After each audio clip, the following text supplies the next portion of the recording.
my name is Erica Wilson, and I am the president-elect. But I'm going to be running this meeting because Sue Wallace um, was having some medical issues, and so she didn't feel like she could do it. So let's hope this all works well. Um, Sue, did you want to make the announcements now or later when we're doing announcements? Let's do it when we do announcements.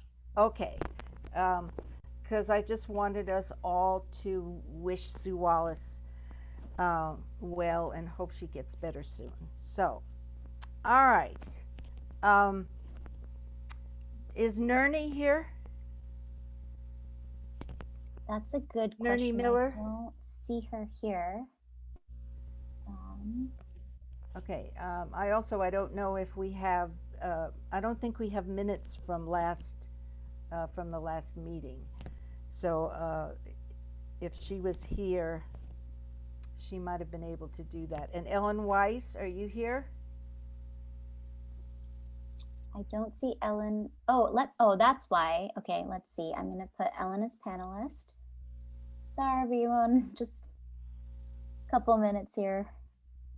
So I just made Ellen a panelist. So Is she? Okay. and I still don't see Nerney, but we're recording, so Nerney should have. She should be able to see this if unable to attend. Okay, so we are gonna record this, and so people who aren't, because the entire thing, for those of you who didn't know, our entire presentation is going to be, I mean, our speaker is being recorded. She sent a recording to us, and we're going to show her recording. So. The next thing that I wanted to do was to announce the birthdays. So, could you share that screen? Priya? There we go. These are our December birthdays, and you can see the names. Janice Dyson or Dyson, Marge Emmerich, Renee Kern, Debbie Lewin, Nerney Miller, Marie Mitchell, Dorothy Norquist, Eileen Sanborn, Louise Schumann, Carol Townsend, Sarah Van Tassel, Priya Vidula, and Helen Webb. You got those all? Now, I don't know if we can sing. We can't sing Happy Birthday because too many of you are muted. But we can just all wish them a very happy birthday to our December birthday people. Okay? There we go. All right. Now, what I wanted to do next was to do the announcements because I'd like Barbara to give her thought for the month just before we listen to Catherine Baber, because her thought for the month is about music. So, announcements. Sue, you want to make your announcements? Sure. We had a change in the date for our January meeting. It was originally scheduled to be on the first Saturday of January, but the guest speaker that we're going to have for that day could not meet on Saturdays. So we're switching it to Tuesday. So our January meeting will be in Tuesday. It will be announced in the branches and twigs. And so you can find the information there, but it will be on Tuesday night at 6:30 instead of on the first Saturday of January, because of this, the speaker needs to meet on Tuesday night instead of Saturday.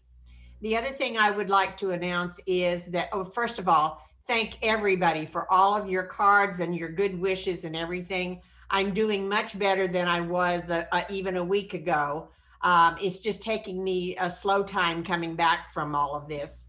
But the other announcement I wanted to make is, since we were not able to have a November board meeting, I would like to have a December board meeting.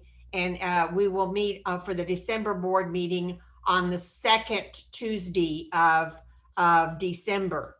So I will be sending out reminders of everybody on the board, and anybody who wants to make an announcement or wants to have something discussed at the board meeting, all you have to do is to let me know, and I'll put you on the agenda for that board meeting. So again, the board meeting for December will be on the second Monday of December. And That's the then 14th. and then the 14th. And then the January meeting, I believe it's January the 4th is the 5th. date on that one. Yes. 5th. And It's so the 5th. that will be January the 4th at 6:30. No, it's January 5th. January 5th. Okay. At 6:30 in the evening. But again, the announcement will be in Branches and Twigs as well.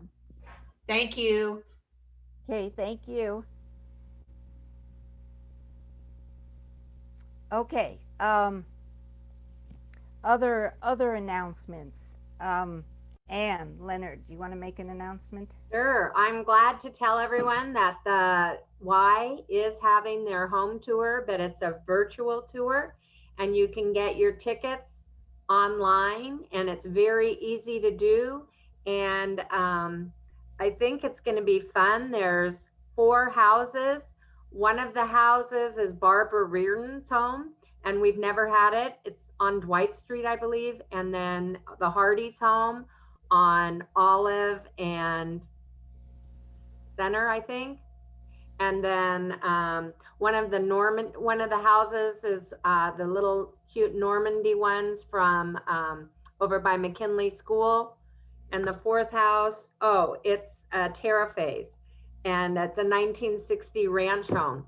So I saw on Facebook there was a trailer for the home tour, and they've used a drone to take those pictures. So I think a very professional company is being used to do the video for the home tour. So I think if you want to go to it, I think you'll enjoy it. It's $20 a ticket, and you can buy them online at the Y. Thank you. That's good to know. Is there anybody else who had had an announcement? Nobody else? All right. Well, then what I would like to do now is to introduce Barbara Simmons. Oh, Erica, I'm so sorry. It looks like Shelley has an announcement. I'm going to just unmute her for 1 second. Okay. All right, Shelley, we should be able to hear you if you unmute. And okay. And put on your video on too. I don't know if we can do that. Just the Just okay. the chat, unfortunately. Okay. Can you hear me now? Yes. Okay, what I understand is that the tickets are now, it's too late to get the $20 tickets. I think they're $25 now for the home tour. For the home tour. Oh. We have to buy the late tickets, and they're $5 more. When is the event? What date? What date is You know, I don't have that in front of me. Anne? It's the home tour. It's this weekend.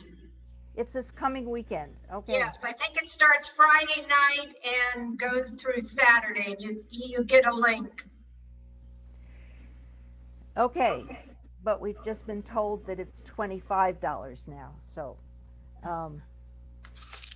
but you just go online, you go to the YMCA home tour. Is that what you do, or just home tour? I think it's YMCA home tour. Okay. I have it here. I can put it in the chat. Great. Okay. I bought my ticket the other day, so I paid $20, but I have it. Okay. I'll put it in the chat. Thank you. Thank you. Okay. No, okay, Priya has that, ymcaHomeTour.org. Okay. Got it. Okay. All right. Are you ready, Barbara? I am ready. Okay. Okay, thank you. Pianist and conductor Daniel Barenboim said, "The power of music lies in its ability to speak to all aspects of the human being, the animal, the emotional, the intellectual, and the spiritual. Music teaches us, in short, that everything is connected. Music is all around us, providing powerful stories, inspiration, and joy in its messages. On the emotional level, few, few can deny its intrinsic power. Its ability to influence and enhance moods is, in fact, one of music's greatest attractions. Moving from the gut to the brain, music helps determine the way we perceive and think about the world. It could be considered a shortcut to the subconscious levels of our minds. Dr. Adam Neist, a musicologist who studies the effects of music upon people, noted, it's really a powerful drug. Music can poison you, lift your spirits, or make you sick without knowing why. As a universal language, music unites people across cultures and can comfort people in times of need and sadness.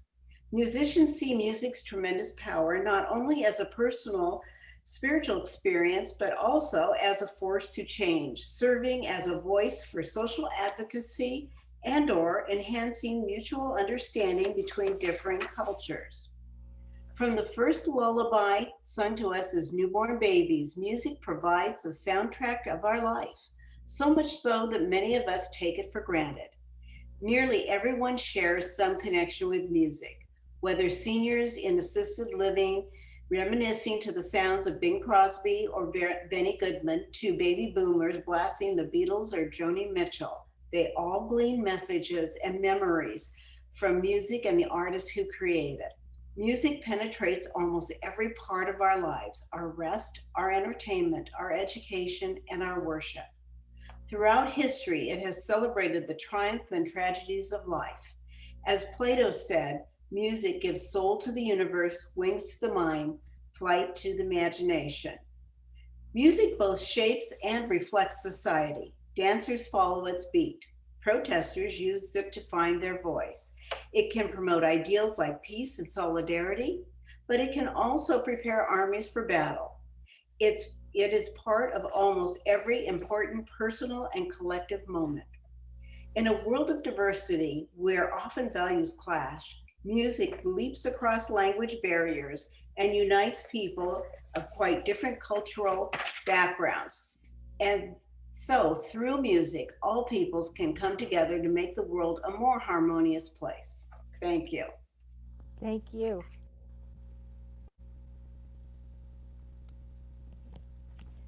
Um, that was a good segue for our speaker, who is in fact a musicologist and who teaches at the University of Redlands. So let me tell you a little bit about Catherine Baber, who is our speaker, our remote speaker for tonight. Um, Catherine, or as she likes to be known as Katie, she earned her Bachelor of Music and a PhD in musicologist from the Jacobs School of Music at the University of Indiana University.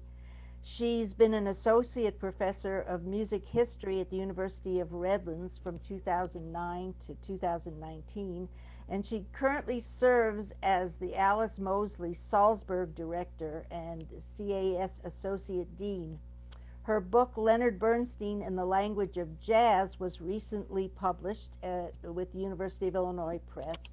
And her work on Leonard Bernstein as an international music and political figure can also be found in several German and English editions.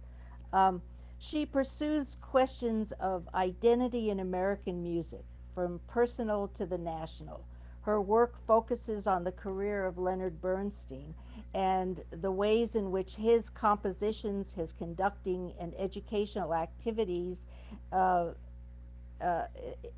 ways in which his composition, his conducting and educational activities, and his profile as a public figure have shaped the definition of American music here and abroad.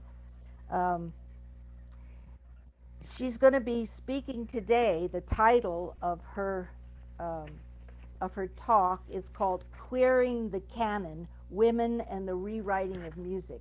And in her talk, she will explain what she means by that title. She will define those terms. Let me also say before I turn over this presentation to Catherine, that when she was asked if what she wanted to, if she wanted to keep the honorarium, or if she wanted to become an AAUW member, or if she wanted to contribute it to a charity of her choice. And what she chose was to have us give the money to an organization called Days for Girls. Now, I don't know if any of you know about it, but it's a really fascinating organization that helps girls around the world to education about menstruation and items for hygiene, for personal female hygiene. And it's been in existence, this organization, for I think the last 10 years, but it's called Days for Girls. And I think, Priya, did you put that link in the chat? I'll be putting in just a second. Okay, because I think that, remember today is Giving Tuesday, or Tuesday for Giving, and this is an organization, this is a charity that I think it's well worth you taking a look at. Go to their website and donate if you can. It's a worthwhile charity. Okay. On that, what I would like to do now is to, Priya, are you ready? Yes, I am. Okay. Let's hear what Catherine Baber has to say about music and women. And I'm gonna mute my.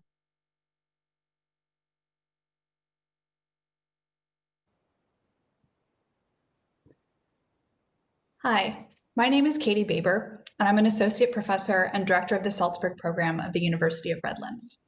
I want to thank Erica Wilson for the invitation, which actually dates back about 2 years now, at which point I was preparing to move away from Redlands, where I'd been teaching music history in the School of Music for about 10 years. The idea was that I'd talk about women in music, which I'm going to admit seemed like a really daunting task to me. Having lived in Salzburg for a year and a half now, running a study abroad program in which music is part of the curriculum but not the exclusive focus, I feel like I'm ready, if not necessarily any better prepared, to come back to the question. Before we proceed, can everyone hear it? Just want to make sure there's no technical difficulty there.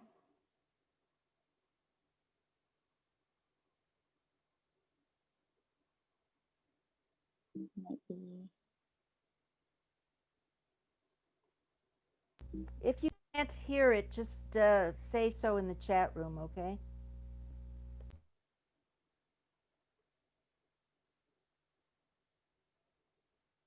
Okay, sounds like it's working for most people. So I'm sorry, I know we just went in 42 seconds. I'm just gonna rewind it so you guys can all see, but it sounds like most of us can hear it. If you can't hear it, we will be posting this on our Facebook page as well as our website and YouTube. So if you miss it, no, don't fret, we'll make sure that you'll have this recording. So I'm gonna start it again here.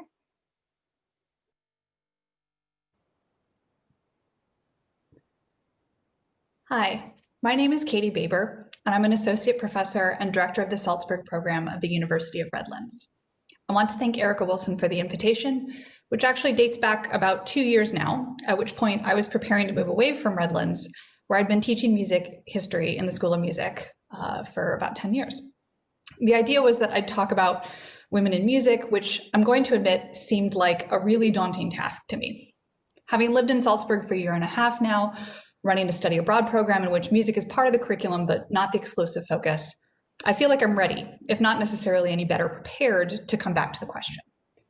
If I spent most of the last 2 years looking ahead to a future living in a different country, in a different language, to the curricular and co-curricular developments I wanted to encourage in our program here in Salzburg, then the pandemic, which is of course terrible in so many ways, has at least forced me to put things on pause and to reflect a little. I've had time to look back on the teaching I've done, on the experiences I have had, and what I have observed in the conservatories and university schools of music where I spent a continuous 20 years of my life. So how are women doing? To be blunt, I'd say better than before, but still not great. But before I go any further or suggest what we might do about it, I want to put some definitions in place. In particular, the keywords that I used in my talk, in the title for the talk today. So let's get this started.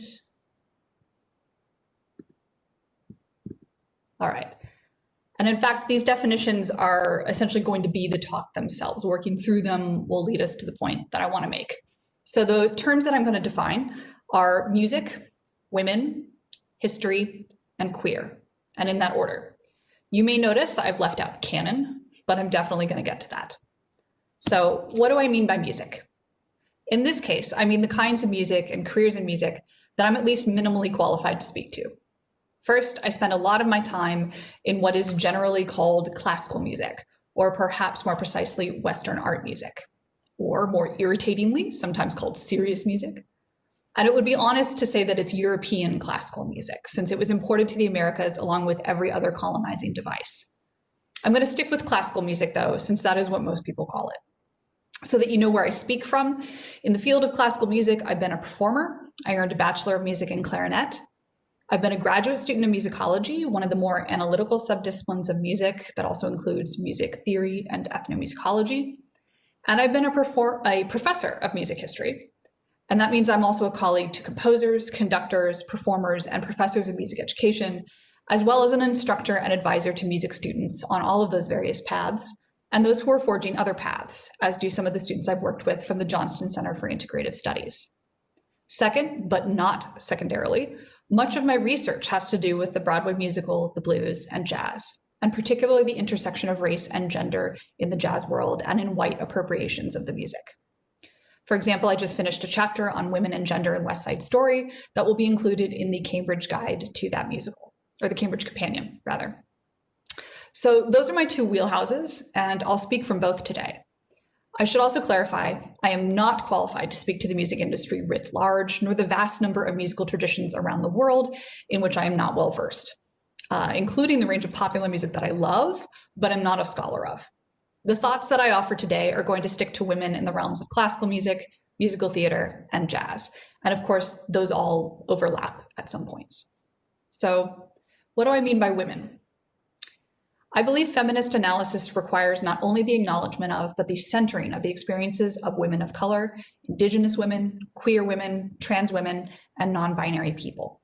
I also know that for me as a white educator, this is an ongoing process. I will be more honest and say that I do better at this right now in my research than I have done in my teaching.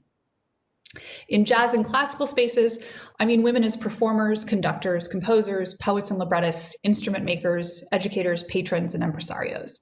That's not an exhaustive list. Women have occupied a lot of different roles in music over the years. There are also, of course, the women created as characters in operas, musicals, songs, and so on. This means I see women as subjects in three senses. That is, the first, as actors, as the primary movers in their own lives. Second, as the people one studies or interprets through the programming and performance of their works, so women as the subject of study. And third, women as artistic subjects of, we'll be honest, mostly men and only occasionally women, the people who write the poetic texts and musical scores that depict women. This last sense of woman as subject, or as muse in some cases, although fascinating, is not what I want to focus on, although it is going to come up. So when I say women in music could be doing better, I mean both the women who teach and perform music and the women whose music we choose to study and perform, or more often, the women whose music we choose not to hear. So how are women doing? What the data show is that the position of women in music is similar to women in higher education more broadly, which is to say better, but still not great. I won't go into much detail because I assume this group is pretty well aware of the challenges, but I will refer to the findings of the Women in the Academy study sponsored by the Brown Center on Education Policy at Brookings, and the report Women in the U.S. Music Industry, Obstacles and Opportunities, which was published in cooperation between the Berklee School of Music and Women in Music, a nonprofit organization. According to the leaders of the Women in the Academy study, the number of full-time women faculty from 2003, when they began their longitudinal observations, to now increased from 31% to 45%, which seems great. But the number of women who were tenured at four-year institutions inched down from 27% to 26%. Women, and especially women of color, are disproportionately affected by delays in the tenure and review process, skewed student evaluations, a lack of robust family leave policies, and the adjunctification of teaching in higher education. And that's by no means a comprehensive list of the challenges. Similarly, women in musical professions are more numerous than ever, and many are quite successful, but the majority still report experiencing gender bias, something which again falls more heavily on women of color, and half of them think they should be further along in their careers than they are. The women who think that often cited challenges they faced finding work-life balance and starting families. Considering women as conductors is an illuminating place to start. Despite the existence of now firmly established leaders in the profession like Maren Alsop and Joanne Valletta, women lead only a few of the large big budget orchestras in the US, about 4% of them. And of the world's 50 busiest conductors, only 3 are women: Alsop, Valletta, and the younger Miega Grażyniec-Tila. The story of women composers is similar. There are notable bright spots. For example, for the centennial of the 19th Amendment, which granted white women the right to vote, the New York Philharmonic commissioned 19 women to write 19 new pieces. But lest we think we've solved it, that if we just focus on new music, we can overwrite the traditional canon of dead white men like Bach, Beethoven, and Brahms, it's worth noting that of the contemporary orchestral pieces performed in 2018, women only wrote about 13% of them. Again, better than the historical repertoire, but still not great. And this overview I've given comes just from one excellent article by Catherine LaGrave in Billboard. There's of course more we could talk about. I could go on with the statistics, but I want to emphasize instead that the existence of exceptional women or increasing numbers of women in a given music profession does not mean that women's experiences have been exceptional. In other words, the anecdotal evidence, the stories of lived experience do matter. Valletta, as director of the Buffalo Philharmonic, was the first woman to lead a major American orchestra, and she's a multiple Grammy winner. However, she carries with her an awareness of how stereotypes shape performers' reactions to a woman or a man leading an ensemble. Many conductors have been known for their tempers, using emotional displays to push an orchestra to work harder, but women on the podium are not allowed this trait. To quote Valletta, "It almost conveys the impression that the person is out of control because of how we as a society view women's anger." In a similar vein, while women make up a sizable percentage of music faculties, the quality of their music making and teaching is still too often questioned and diminished. This is doubly true for women of color. And again, anecdotes can help. So turning now to an observation that was shared in Lauren Kachkawa's chapter, The Possessive Investment in Classical Music. Quote, "The gospel choir is one of the most popular ensembles in the Department of Music at blank college not to be named. The director of the group, an African American, appears alongside her students in brochures touting the vitality of the institution. However, the gospel choir does not actually count toward ensemble requirements for the music degree, and most of the students in the choir are non-majors. In fact, professors in the music department warn their students not to sing with the choir because they might pick up bad habits." Anyone who has worked in a department or school of music can tell you that these kinds of value judgments about repertoire and style are common. They may not always be as obvious as in this anecdote and may often seem mundane. Indeed, it's not as if anybody at the unnamed college came out and said, "Black music isn't good for your voice," or "she's going to teach you bad habits." Rather, the sexism and racism of these judgments may not be conscious, but the aesthetic preferences at work here are formed within a white patriarchal system. And the value judgments can affect the allocation of resources. Moreover, these messages are often subtle and go hand in hand with an enormous investment in developing our students' musical skills and a great deal of concern for their professional preparedness. We simply want them to be prepared for a highly competitive field, or at least that's what we tell ourselves.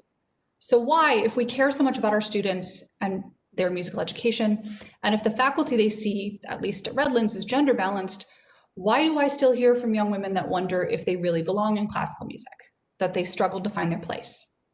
Not all of them, mind you, not even a majority, and not constantly. And for some students, it manifests as frustration, not trepidation. Where are all the women? Where's the new music? And it happens often enough, though, that it concerns me. Most of these women don't start out feeling this way. I know that I didn't.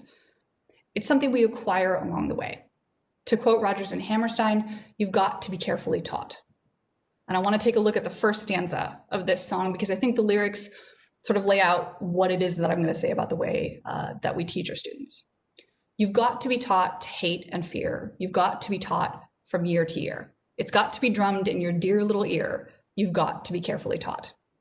Of course, this song from South Pacific, a musical from 1949, is talking about anti-Asian and implicitly anti-Black racism, which is part of why the touring production was banned from some theaters in the South.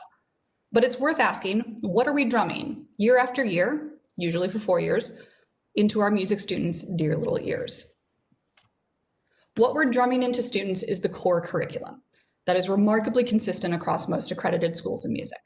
In addition to individual study of their instrument or voice and performance in large and small ensembles, students majoring in music, whether classical or jazz, are obligated to the following: 4 semesters of music theory, 4 semesters of ear training, 2 semesters of a music history survey, and the attainment of basic piano proficiency.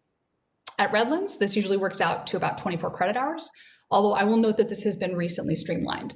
My colleagues are not unaware of the issues I'm talking about here, but accreditation often hangs on maintaining standards that have been slow to change. What ear training teaches students is basic music literacy, the ability to sing a score from standard notation, that is to sight sing or to sight read, and to transcribe music one hears, to identify important intervals, chords, and rhythms. Ear training courses can be notoriously torturous and difficult. They are definitely my least favorite part of my musical education, closely followed actually by piano skills. But I will say that I've seen lots of skilled and innovative instructors from my time as a graduate student until now that do their best to make it interesting and to diversify the kinds of music they use as examples. That's probably because this set of skills isn't one that's uniquely necessary to classical music. In fact, students who came up playing jazz or rock, that is, who have learned to play by ear or had to learn to play by ear, sometimes run circles around their more classically oriented peers in these classes. Likewise, the keyboard skills, much as I hated the process of acquiring them, I acknowledge are something that translates across a lot of different musical genres. It's not these courses that are the issue. It's the history. So what do I mean by history? In this case, what I mean is the way in which we demand students of music to be familiar with a certain number of significant pieces, that is, masterworks, to be familiar with the personal styles of important composers, the great white men of the canon, and to be familiar with their cultural, social, and performance contexts. In most schools of music, this takes the form of a 2-semester survey of music history and literature, generally running from the ancient Greeks to 1750, which is the year Bach died, and from 1750 to the present. These surveys of Western music are also built on the analytical skills imparted in music theory courses, which are even more narrowly rooted in the musical vocabulary of the common practice period, the types of harmony and counterpoint common in the 18th century and early 19th century. There is some time spent on the more adventurous chromatic language of the late 19th century, and generally about a semester's worth of time on the developments of the 20th century. And the repertoire covered in the counterpoint exercises or sonata form examples of music theory, or in the historical survey of music literature, is overwhelmingly German, except when we're talking about opera, and then it's mostly Italian, with still some German repertoire because we've got to have our Wagner, and provided we're not pressed for time, some French stuff. German language proficiency is still required to earn a doctorate of music in music theory or musicology for many institutions. And it's not just the repertoire covered. The way we write histories of music, the way we teach an historical narrative is indelibly marked by 19th century German historiography and grand notions of progress and teleology. Even if you embrace a history of musical style that is closer to actual evolutionary theory, complete with the occasional dead end, you're still looking at music through a particular analytical frame with a particular set of analytical tools, all of which developed around the same time.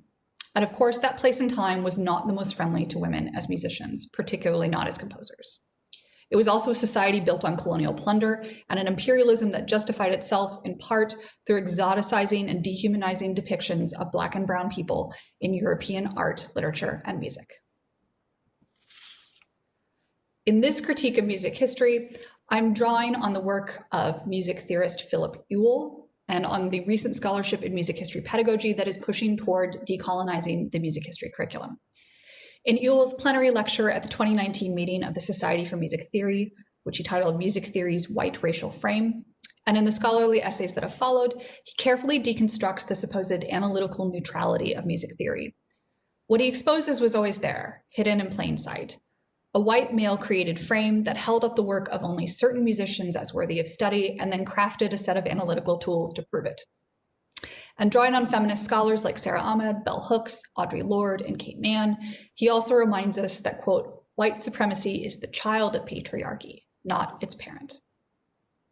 The analysis of music practiced in music theory classrooms and the history of musical styles that uses those same tools allows us to pretend that music history is colorblind and gender neutral.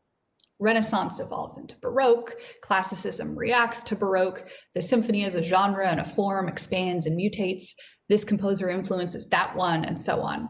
If women are underrepresented in the music history survey, in textbooks and anthologies, well, then that's because either there just weren't that many women, or their music wasn't good enough to influence anyone. And if you think that young musicians today can't possibly be willing to go along with this, you should see what happens when I swap in a piano trio by Fanny Mendelssohn and leave out a piece of chamber music by Brahms. Not leave out all Brahms, just one piece. You'd think I'd personally insulted him. This is not to say that women are absent from the music history curriculum. Courses on women in music have proliferated since the 1990s as gender and sexuality studies fought their way into mainstream musicology. But those courses are electives and are not required to earn a degree in music, just like gospel choir is not a required ensemble for voice majors. Similarly, the number of examples from women composers in music theory textbooks has increased, as has the number of women composers represented in music history anthologies. But our time in the classroom is finite. And my point about swapping out one piece for another illustrates the problem with the music history curriculum. What we require and what we only make room for speaks loudly. Women in music is optional. The canon of classical greats and their masterworks is not. Let me give you one last example of how deeply that default is embedded. We recognize great composers by their last names only, but women must always be specified by a first name. Mendelssohn always means Felix, unless you say Fanny, and Schumann always means Robert, unless you say Clara. Furthermore, the problem doesn't just lie in the argument about who is in or out of the canon, but it's part of the standard that we use for the proof that someone belongs in that canon in the first place, the masterwork. The word itself is raced and gendered, master and slave or master and mistress. And to claim that we know something to be a masterwork is, when you look at it more closely, an act of stunning historiographic arrogance. Again, to quote Ewell, Beethoven's Ninth Symphony is no more a masterwork than Esperanza Spalding's 12 Little Spells. To state that Beethoven was any more than, say, above average as a composer is to state that you know all music on the planet Earth written 200 years ago when Beethoven was active as a composer, which no one does. Beethoven occupies the place he does because he has been propped up by whiteness and maleness for 200 years. And we have been told by whiteness and maleness that his greatness has nothing to do with whiteness and maleness in a race-neutral and gender-neutral fashion. If you don't know who Esperanza Spalding is, a jazz bassist and composer, you should definitely check her out. But to get to the point, I love Beethoven's Ninth Symphony, but I have to agree with Ewell here. I've not heard nearly enough music to say that it's the best thing ever written, nor do I care to think about music in that hierarchical top 10 list kind of way anymore. So as Ewell suggests, I'm going to call Beethoven an above average composer and leave it at that. So where does that leave us? It's not just representation that is the problem with music history. Even without declaring anything a masterwork, the way we tell the story, the history of style as an organizing force, turns our gaze away from race and gender. Decolonization requires us to decenter the Western in Western art music, but that's going to take some time. And even the folks advocating for that move would tell you they still want classical music and American musical theater and jazz to still be around. We just don't want it taking up all the space, which also means our narrative problem isn't going to go away on its own. The canon will still haunt us. So what can we do? I say let's queer the narrative. What do I mean by queer? In my title for this talk, I adapted the title of a collection of feminist, gay, and lesbian studies of music called Queering the Pitch. The collection first appeared in 1994, and it began with a, quote, posy of definitions and impersonations by Wayne Kostenbaum. In the mid-19th century, to queer the pitch meant to interfere with or spoil the business of a tradesman or showman. The showman sets up his pitch, and if you mess with it, you're queering it. By the early 20th century, to queer could also mean to spoil or to put out of order in general. And in the mid-20th century, it could mean nearly the opposite, to be fond of or keen on someone, to be queer for something. Queer has also become an umbrella term, although not universally favored, for the range of sexual and gender identities outside cisgender and heterosexual normativity. I'm inspired also by Stacey Wolf, who in her book, A Problem Like Maria, Gender and Sexuality in the American Musical, shows how we can read musicals and their star female performers in a lesbian or queer fashion. According to Wolf, quote, any woman who defies gender norms is also in a contradictory relationship to heterosexual femininity and can appear lesbian. Culturally dominant common sense understandings of femininity weave heterosexuality into it. Because society impels women to please men and make themselves attractive to men, a woman who eschews such behavior can signify as lesbian. If we look at it that way, an awful lot of women in music history are queer. Men have rarely been comfortable with, let alone pleased by, women as artists and creators, in general preferring that they remain confined as muses or performers, or that they give up their music making once married. Even the most seductive opera singers of the Belle Epoque in roles like Carmen and Salome were just a little scary to the men who loved to watch them. When I say I want to queer the canon, then I mean it in the 19th century sense, to interfere with the business of their continued dominance in the performing repertoire. I also mean to spoil their reputation more generally by connecting their careers and music more closely to the colonizing, patriarchal, and class-based forces that built the concert halls and theaters, enriched the patrons that funded their music making, and created the leisure time in which people could perform their music in salons and at home. To do that, I'm going to need to queer the narrative as well, setting aside the history of style for a bit and focusing on the queer women of music history and their stories. I have traditionally avoided a focus on biography in my classes because the obsessive focus on the details of the lives of geniuses reinforces the hagiography of great men and their masterworks. And as Amanda Hess has written in the New York Times, the myth of genius often excuses the poor behavior of men. And that poor behavior all too often includes the abuse of women. She's talking about Roman Polanski, but in classical music, we might point to Carlo Gesualdo, who murdered his wife and her lover, and who was also a composer of madrigals that seem to have anticipated much later developments in harmony, thus making him one in a long history of musical geniuses for whom we excuse their eccentricities. I have taught his madrigals, quite like some of them, but discouraged a focus on the lurid biographical details, except to point out to students that what that murder really demonstrates is how violence against women was not a deal breaker in 16th century Italy. This reorientation is going to take some time and a lot of research, but I want to suggest some ways forward through two examples of what this might look like if we take the perspective of queer women in Wolf's definition when we teach history. One of these is a unit in a music history survey, and one is a suggestion for how to organize a whole course on the history of jazz. In the music history survey, for the unit or units that span the Belle Epoque, otherwise known as the late 19th century and the turn of the 20th century, we often talk about opera, particularly its exoticism, and the rise of an avant-garde in Paris, particularly in the world of ballet, as exemplified by things like Stravinsky's Rite of Spring. What if instead we talked about the relationships, artistic and personal, of the Princess de Polignac?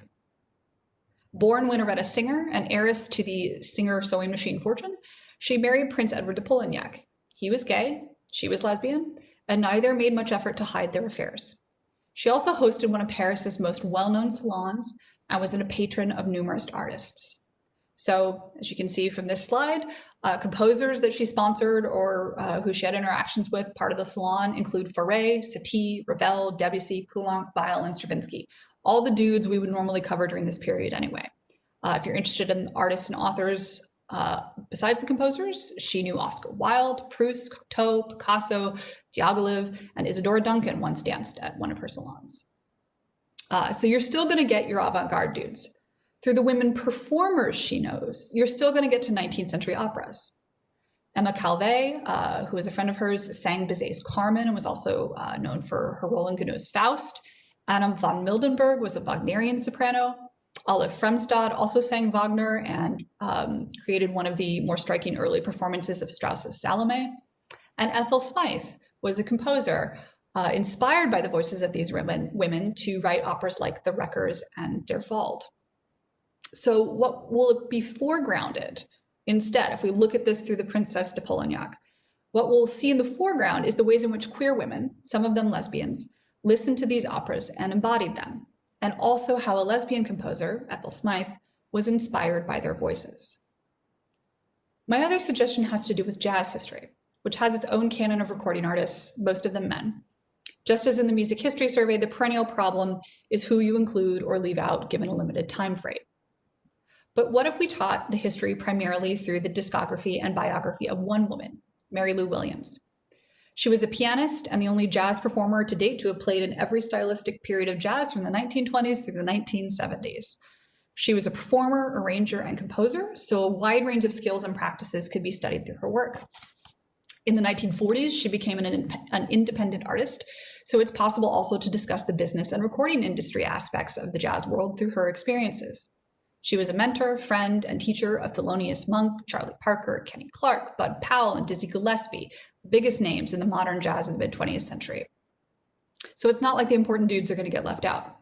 And she was a composer interested in other composers like Stravinsky, Schoenberg, and Hindemith, and inspired by the efforts of Duke Ellington to expand the language of jazz to include large-scale works and fuse it with elements of classical music.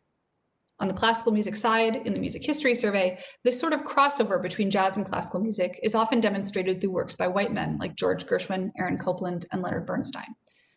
The better versions of this discussion include Black musicians like Scott Joplin, William Grant Still, Duke Ellington, and James P. Johnson, but still all men. What about Mary Lou Williams' 12-movement Zodiac Suite? Or Mary Lou's Mass, premiered at St. Patrick's Cathedral in New York in 1975 and later choreographed by Alvin Ailey. Those would get across the same concepts as Gershwin's Rhapsody in Blue or Ellington's Creole Rhapsody. By way of conclusion, I need to be clear that these suggestions I'm making are based on Elizabeth Wood's study of Ethel Smythe and lesbian listening practices and artistic relationships in the 19th and early 20th century, and on Tammy Kernodle's biography of Mary Lou Williams. And there are others in the field who are doing the crucial work of decolonizing the music history classroom and publishing their teaching practices. I have a lot of work to do to prepare to teach either the unit or the course I've suggested, but I think it's worth it. If women, and especially women of color, were more visible in the core of our music history and theory curriculum, the women musicians we are training in our conservatories and universities might not have to work so hard to see themselves as central to classical music, to jazz performance, to composition, or to whatever musical path they choose to pursue. Thank you for your time. I'm sorry I can't be here in person digitally, as I am almost certainly asleep while you are watching this, but I'd be happy to hear any questions which Erica can pass along to me. And I've also suggested a couple questions for discussion to her so that you can talk a little bit this evening. Have a nice day or nice evening, and thank you for your time.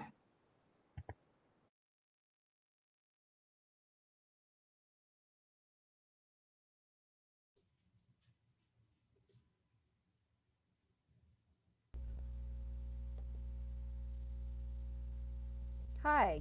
Well, that was very enlightening, I think. Let me just tell you, let me read to you the question that she sent me. And I'm not sure how we can, discuss this, but it's possible that we can. The question that she raised, can everybody hear me? Yeah, we can hear you, Erica. Okay, good. The question that she sent me was, where are the places in the curriculum of other majors or disciplinary fields where women are at the margins and not the center? And what can we image as alternatives in those academic programs? And I mean this either as people have experienced it as students or if they teach at universities where they have taught these courses. I think that's an interesting question to look at. Where in other places or other curriculums have women been at the margins and not the center? Let's see, how can we do this? If you'd like to comment, please raise your hand and I can unmute you. Does that make sense? Yes, and Erica, do you want to read the question one more time? I can type it into the chat bar in case people want to Okay, take a the look. question is, where are the places in the curricula of other majors or disciplinary fields where women are at the margins and not the center? And what can we imagine as alternatives in those academic programs? And I mean this either as people have experienced it as students or if they teach at universities where they have taught these courses. So, is there anybody who wants to,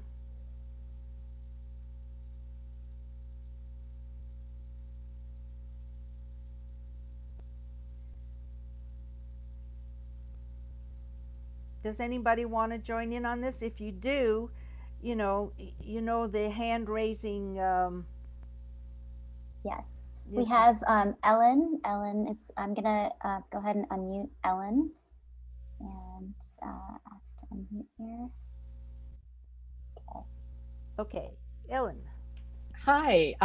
I think this, can you hear me? I'm trying Yes. out a new system Yes, as well. I think this is something that we've encountered in so many disciplines. I teach in anthropology and women's studies in my past, and women's studies was one of the places where we could bring in women artists, women musicians, and get to make sure that people in our classes learned something about them. But I think the point the speaker made about how you have to be carefully taught, and it's sort of drummed into you over and over by hearing the canon, that just adding one or two women to stir is not enough. It seems like we really do need to add these much more theoretical analyses of what's going on here, that women have been left out, that women have been looked askance at, or that we've only defined greatness by the greatness of a particular colonially dominant situation or a particular class. I found this a very brilliant lecture, and I'm so impressed. I don't know that anybody has solved the problem. We used to joke about it's not enough to add women and stir. You need to really turn everything on its head. And I liked that idea of queering the disciplines to really fundamentally undermine them or make us look in a new way at them. Those are my thoughts. Thank you. Thank you. Anybody else? Priya, are there other? Not that I see. Okay. You know, one of the things in. Looks like we actually do. Sorry. We have Shelley wanting to talk. Okay. Hi, Shelley. I'm going to unmute you. Trying to unmute. Okay. There we go. We hear me? hear you. Okay. Yes. I went to law school, and at the time I went to law school, there were very few women compared to men. It was kind of fun for the women because when we went to seminars, there'd be a handful of women and a million men. But I know now from what I have heard, and I can't verify this, but this is what I've heard, that more women than men are going to law school now, and they're graduating more women than men, which I think is wonderful. What do you think that will do in terms of, I mean, because I think even so, we still think of lawyers. When you say a lawyer, most of us will say he, most people will say he.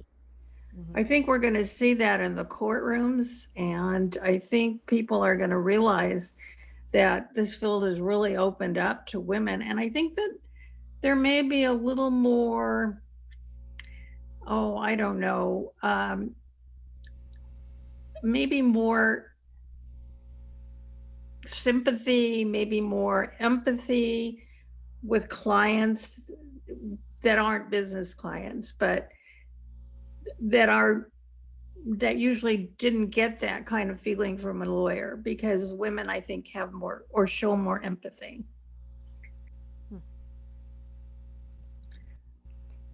Anybody want to comment on that or on what Ellen was talking about? I have a comment, and I don't know, maybe Nelda, if you're there, you'd like to comment on this. But I thought it was very interesting when she said that, Beethoven is considered, one of the canon of white men in music. But how do we know, really, if there were other really great musicians that never kind of got into the history the way Beethoven did? And how do we know what women were writing music at the time? we do know that people like Fanny Mendelssohn and Clara Schumann were great musicians in their own right, but they never were given the same opportunities as, you know, their male counterparts. So how do we know? You know, she's not willing to say that Beethoven is the greatest. You know, he's an above average musician and composer. We have another comment, Erica. Okay. Not they have my name on, so we don't know who this is, but Hi, it might be me. It's Catherine. Hi. Yes. Hi, and this is off of not what you were addressing, Erica, because I raised my hand before you said what you just said about Beethoven. But we had an interesting discussion recently with another AAUW member who works in the medical field, and she was saying that so many studies of subjects in medical research for years and years and years were only men and only white men, and that the field is still full of information based on those studies that has not yet been removed or modified or upgraded. And it was Karen Darnell that was saying that. yeah. So it seems to me like medicine is another field where the standards have been established based on men, and so women are not in the center, and they've also been established based on white people. Yes, that's a very good point. I don't know. Nelda, are you there? Because as one of our musicians, I wondered if you had any comments. Can you hear me? Yes. Good. Okay. It's very interesting to be observing and then suddenly you realize someone can hear you. The thing is, I'm not sure I agree with her about the Beethoven, because where's the evidence that was being produced by women? And I think the problem is that nobody told women back then that they could do it. I mean, they maybe thought they could do it, but they were scared to get out there and do it. So unless you show me that there are manuscripts hidden from these women that we can hear what they were trying to do, I think we have to accept that in those times it was the men. Now our job is to these young people, young women, saying, you can do it. We will support you. Get out there and do it. Good, thank you. I think her point was also that, you know, we don't know, it may be that in fact there are not manuscripts by women, but we don't know what kind of genius was there hidden and not able to, you know, to produce, not able to, you know, be part of the male canon. So but yeah, I think there's probably a lot of truth to what you're saying. Are there anybody else?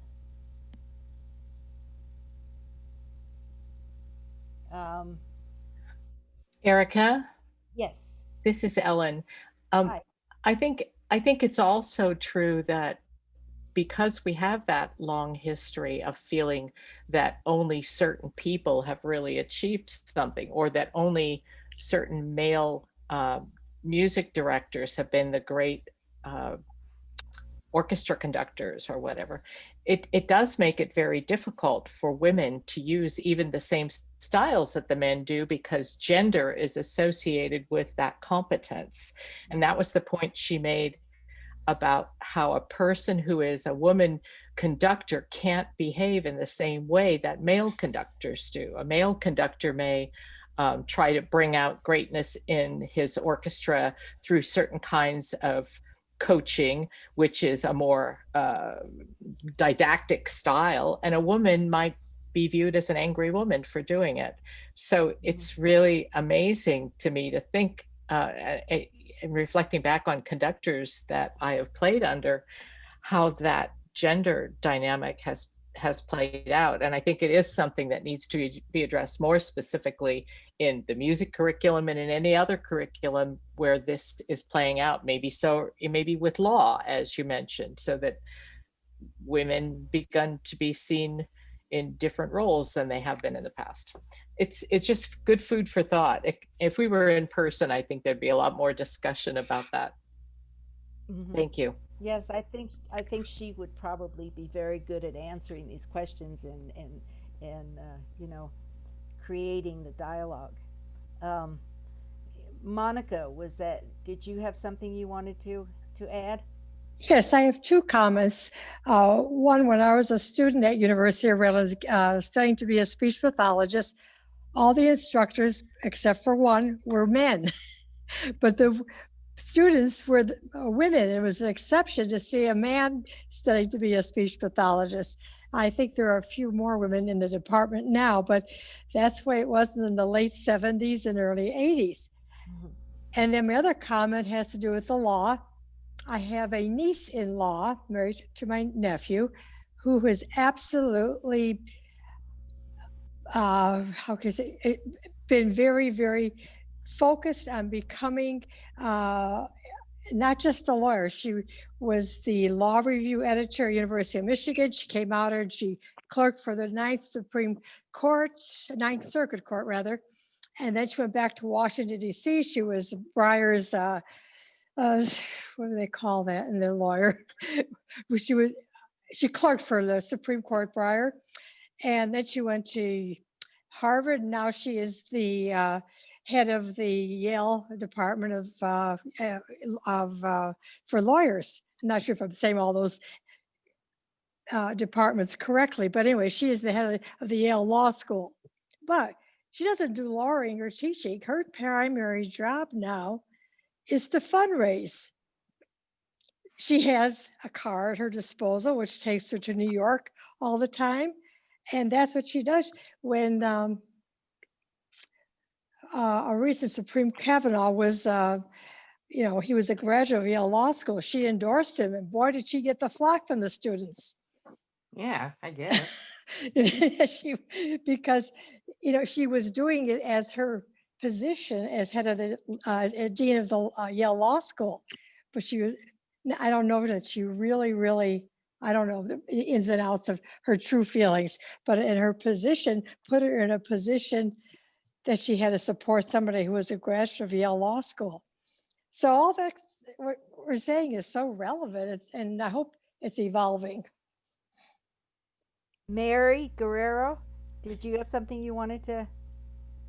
Yes. How about those ladies that won the Nobel Prize in chemistry? That's a first, right? Yeah, scissors for DNA, it's called basically. Yeah. And that is really a first. And those are two ladies, two chemists. Yeah. Mm-hmm. Yeah, things are getting better, but they're not as good as they could be, like she said. Yes, that's true. Jerry, did you have something you wanted to add? I did. A couple of things. We were talking historically. We saw an art exhibit at Clark a couple of summers ago of women artists, and one of the big points they made was that women didn't have entry to the training schools where artists learn their trade, and that it was extremely difficult. And at one point, there was a group of women who formed a kind of a study group together, and some of the women artists from the European Impressionist school came out of this group of women who kind of formed their own little school because they were not allowed by the male artists to participate in the school. And I think the same may be true historically in music and even in writing, in literature.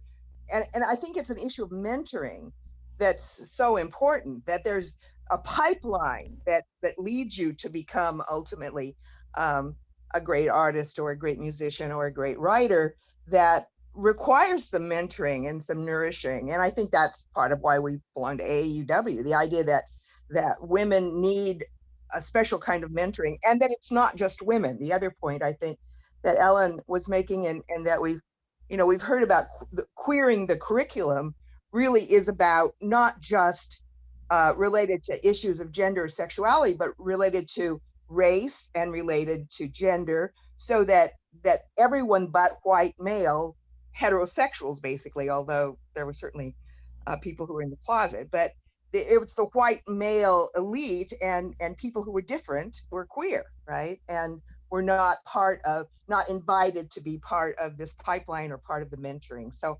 that was what I was thinking about as we've been discussing. Mm-hmm. Good. Are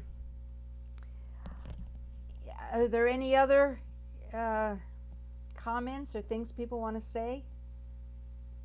I think that there's a lot of, people have brought up a lot of good points. And I think what we'll do also is we'll send this recording to Katie and see if she has some things that she wants to add, and I'll try and post it on our Facebook page, or we'll get it to you somehow. Was there anything else? Anybody else want to make a comment about the talk, or about anything else? Sue? Yes, I just want to thank you, Erica and Priya, for handling this meeting for me. It was a really load off my mind to have somebody there to take my place while I wasn't feeling up to par, but I really appreciate what you two have done. Thank you. Yeah, well, we appreciate you, and we hope that you get better. I'm working on it.